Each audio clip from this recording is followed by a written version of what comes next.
share, man.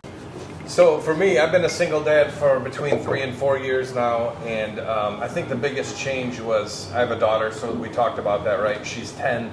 Big difference between 1 year old, 3 years old, 5, 7. It just keeps jumping, right? Mm-hmm. So like for me, spending more time with her, actually turning everything off, my brain, my phone, the business I'm in real estate, developing, flipping, building, doing all that stuff, and kind of changing my whole business so I could spend more time with her, driving her to school, picking her up. Since the divorce happened, I moved about 40 minutes away in the morning, which I knew was going to be a long ride, but every day I got 40 minutes there, 40 minutes back. 5, 6 hours later, 40 minutes there, 40 minutes back. So I had to change my whole business. Like we were talking earlier a little bit, I was talking about changing my business a bit, that's why. But I've also figured out how to make just as much money probably doing what I'm doing now. Still in real estate, just a little bit of a shift. But fatherhood, I mean, it's changed my whole entire life. I waited till I was 37 to have a kid. Yeah, it's it just changes everything. The way you look at every day, the way I grew up at Brady Bunch. Nobody in my family is divorced. So I'm probably like the only one at the table who can say like, I never had a problem in life, just created my own. So now seeing her, just like you guys have already talked about, it's tough going last.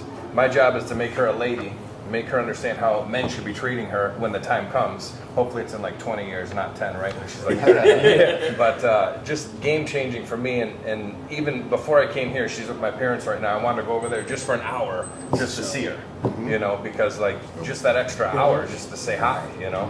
So. Well then, I want to bring in my man Joe. I was just pretty much just starting the video off. My man Joe.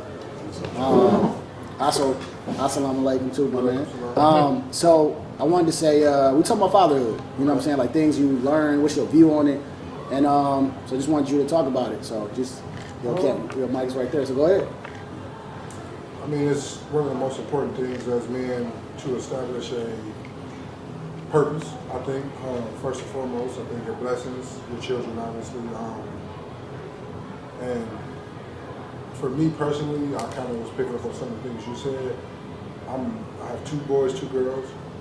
Typically, I treat my young ladies as I would want my wife to treat me, so that they understand what, you know, it's like a give and take, I guess, and as well as my boys.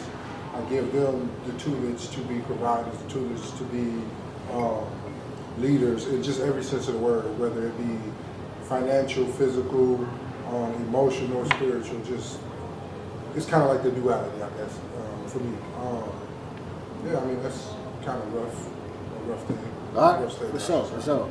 I mean, my last little take on it, man. I mean, man, y'all all said some things. This is why I love coming to Cigar Bar, just in general, because I get to hear people's different perspective. If I sit down and I listen to somebody, I usually always try to take something home whenever I leave a cigar bar, and I got a lot of shit to take home today.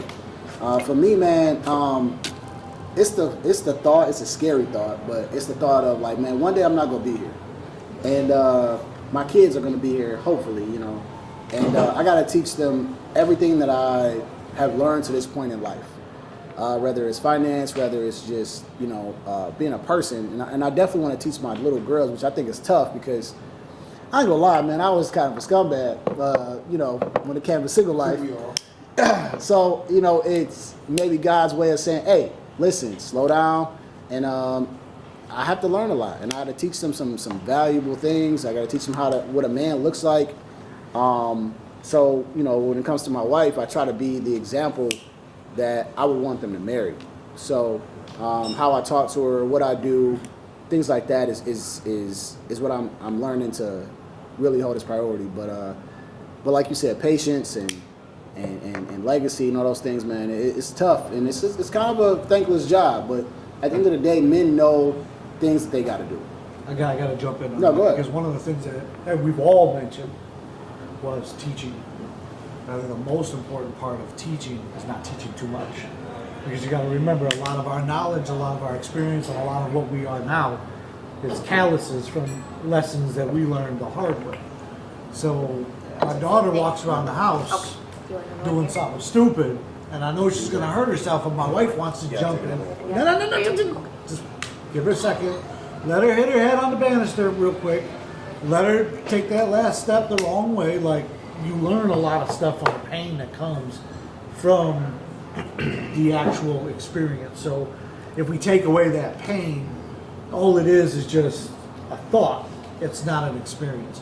So I think there is a big part of it too. Like, I would never let my daughter get seriously hurt.